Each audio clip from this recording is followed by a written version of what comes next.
प्रेरणादायक कहानी। इंसान इस दुनिया में खाली हाथ आया है और खाली हाथ ही जाता है। तो फिर पता नहीं इंसान को किस बात का घमंड होता है। एक बार काशी के घाट पर एक साधु शमशान में दो चिताओं की राख को बड़े ध्यान से देख रहे थे और वहीं खड़ा एक आदमी साधु बाबा को बहुत ध्यान से देख रहा था कि आखिरकार साधु बाबा राख को इतनी ध्यान से क्यों देख रहे हैं। उसमें ऐसा भी क्या है। उससे रहा नहीं गया और उसने जाकर साधु से पूछा, बाबा आप राख को ऐसे क्यों देख रहे हो।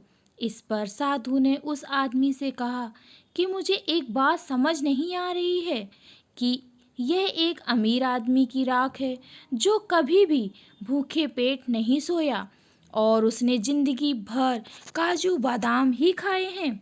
दूसरी तरफ यह एक गरीब की लाश है जिसे दो वक्त की रोटी भी बड़ी मुश्किल से मिलती थी।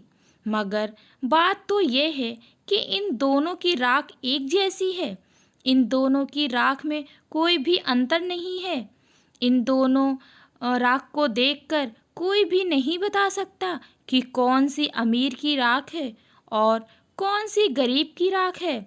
यहाँ तक कि इनके परिवार वाले भी नहीं बता सकते कि इनमें से कौन सी राख उनके अपनों की है। दोनों एक समान ही हैं। फिर किस चीज़ पर आदमी को इतना घमंड है। मैं वही देख रहा हूँ। साधु की बात सुनकर वह आदमी सोचने लगा कि साधु बाबा कह तो एकदम ठीक ही रहे हैं।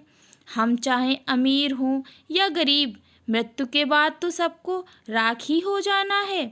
तो फिर इंसान को अपनी अमीरी का इतना घमंड क्यों होता है। उस दिन आदमी को समझ आया कि धन और संपत्ति पर घमंड करना तो बेकार है। मृत्यु के बाद तो सबको राख ही बनना है।